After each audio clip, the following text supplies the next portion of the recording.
Alright, what's going on, Forgotten Nation? I'm your host, FG, and today we're looking at Golden Axe. This was an arcade game released by Sega in 1989, and ported to the US a year later for the Sega Genesis in 1990. Golden Axe is a beat-em-up. There's no denying that. But the reason that it's considered a favorite to many in the beat-em-up genre is because of its Barbarian aesthetic. Golden Axe was said to have been inspired by Conan the Barbarian, a series that is pretty well known for television as well as films. And for what it is, it definitely shows here, because this is a unique style that really couldn't be seen in other beat-em-ups such as the Double Dragon series. And this game was made by the creators of Altered Beast, so there is a little similarity between the two, but for what it is, I would say Golden Axe stands to its own right. But anyways, let's not waste any time, let's just start the game, and we'll explain more about it as we get into it. Now, it's worth mentioning that this is the Sega Genesis version, which is a little different compared to the original arcade release. That includes 3 additional stages. Not that we'll get to them, of course, but I do think it's worth mentioning. So with Golden Axe, you have between 3 characters: a Barbarian, a Dwarf, and an Amazon. I believe the names of their order is Axe, Tyrus, and Gillian. And quite frankly, I'm gonna have to go with the one that stands out. Yeah, we're going with the dwarf. Let's reveal the story. Death Adder invaded the castle and has taken the king and princess prisoners. My good friend Alex was also killed in the battle. To defeat them is a must. And bringing peace to the land is my duty. So what we saw there was a small little gist of the story itself, but allow me to explain a little more in detail. So Golden Axe is set in the land of Uria, a mythical kingdom that is set in the Barbarian Age. And the idea is that we have this evil tyrant, Death Adder, who is in no way based on the idea of Darth Vader due to the culture and times of, well, essentially the media. And he is essentially overtaking the land of Uria, prisoning the king and the princess of this land. And along the way, he also took possession of the Golden Axe emblem. And I don't know exactly what it is, I never really made it far enough in the game to know, but I believe it has some sort of magical power to it. And so he boasted, "Make me ruler of the land or all shall suffer." And here we are now. So of course they have all 3 characters that are impacted in some way by Death Adder. For example, Gillian, his brother was killed by Death Adder, so now it becomes his duty to avenge his brother.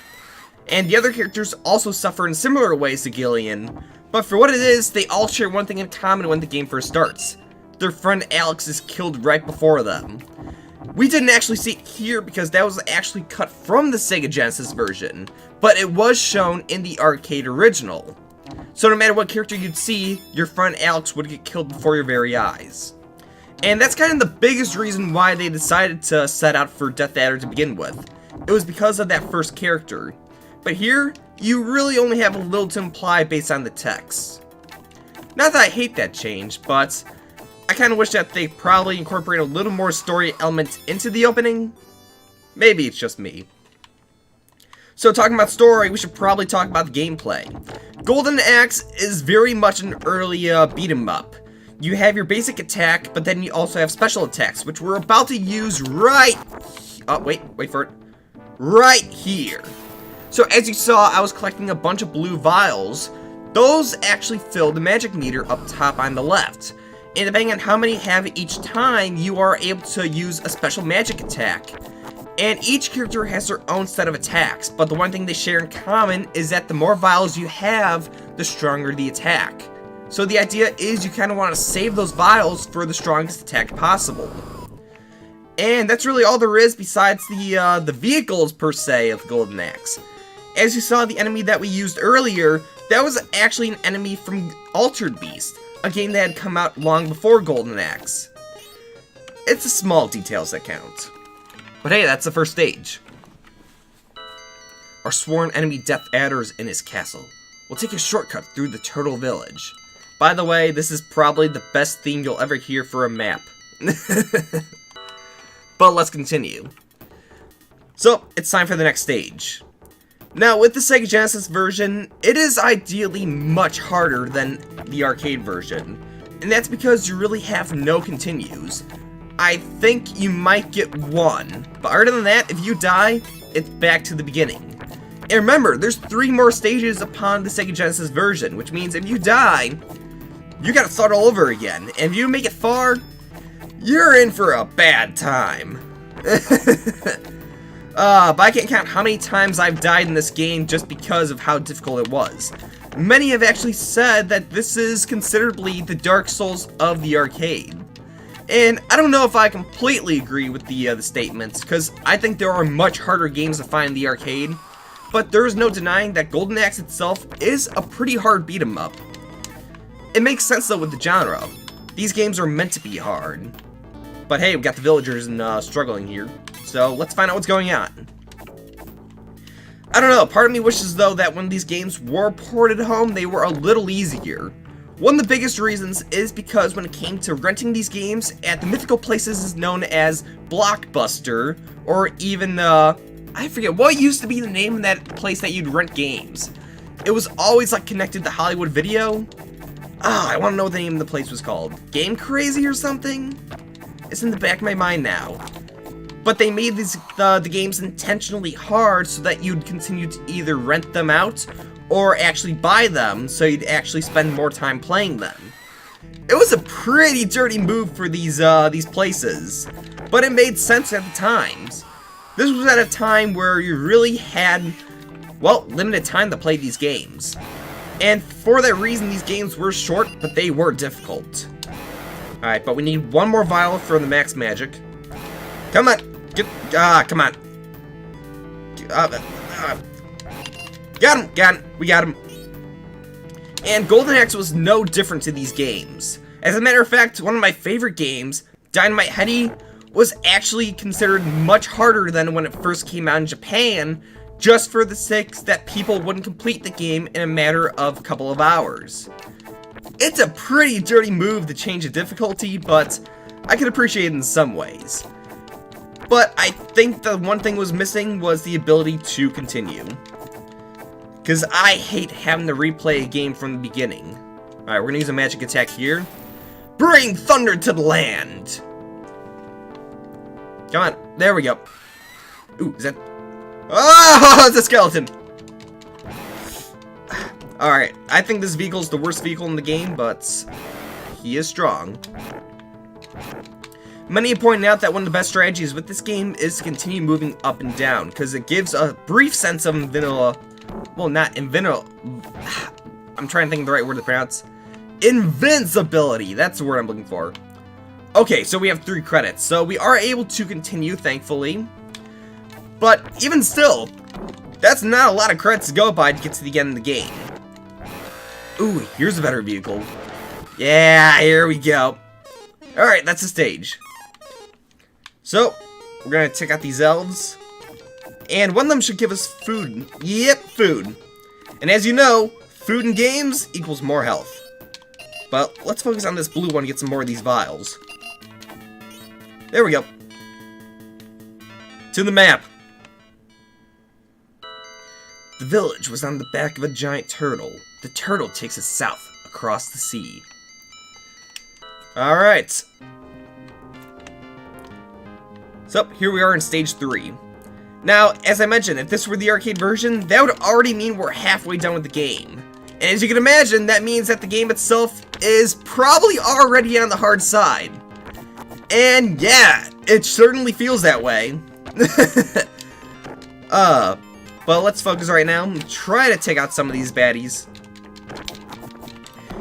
So, Golden Axe was considered by many to be very popular when it came out. Not just in the arcades, but also when it was ported to Sega Genesis and Mega Drive. As a matter of fact, this was one of Sega's most popular series in the 90s, alongside many others such as Sonic the Hedgehog, and even going further.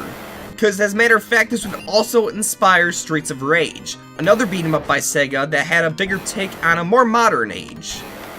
And if I'm being honest, I kinda like Streets of Rage better than Golden Axe. And I know some people may feel different about that, but I don't know, there's something about Streets of Rage I like a little better compared to Golden Axe. I can't explain it. Maybe it's nostalgia talking, but I did play a lot more Streets of Rage than Golden Axe.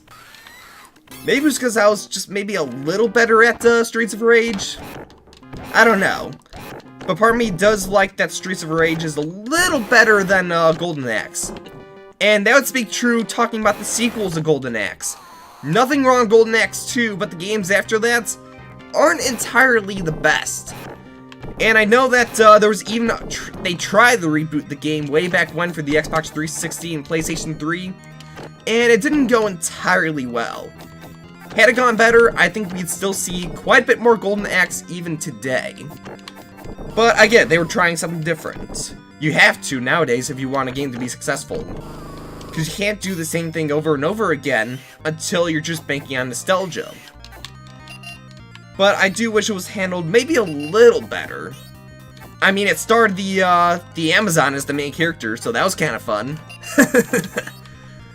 But, yeah. Alright, let's keep going forward. We're going to try to complete the stage, and then we're going to call it here. So let's take out some of these grunts here, who are definitely hitting harder. Careful now. Now, I should probably mention that the dwarf is smaller than the other characters. That doesn't make a difference. He still takes the same amount of hits as the other characters. So, it all really comes down to skill at the end of the game. Each magic, though, as I mentioned before, is based on the character, so if you don't like these magic attacks, try a different character. You might like their magic attacks better. But alright, here's the baddie, so let's zap him. After all, this is a lightning attack, and lightning is conductive to metal. But of course that's not gonna matter. That would make the game too easy. And jump. If anything, he should be dead on the spot. Okay, do we got him? Nope. Okay, keep slashing. Oh, come on, you're still standing. Get him. Up. Okay, nope. There we go. And jump. There we go. Do it again. Oh, how is this guy still? There he is. Okay. Ah. Alright, so we're gonna take out these elves one more time, then we're gonna call it here. Come on, get all this stuff. Food, yum, yum, yum, yum, yum. Alright, so, for those who continue to play the game, here's the story. We've gone in close vicinity of the castle, but the way is packed by enemy lines. We must dare the fiend's path to reach the castle. But, that's another time for another place. So, that's gonna do it for Golden Axe. If you guys liked the video, be sure to leave a like and comment below. I'll be honest, this is probably one of the harder videos to do because I really didn't have that much experience with Golden Axe. Though if I'm being honest, this is the furthest I've ever gotten in the game, so that's a plus for me. But yeah, I hope you guys liked the video, and as always, I'll see you guys in the next one. Yeah, I don't know if I got any closing remarks for this video. I guess if you want food, beat up an elf. That's the best I got, I suppose.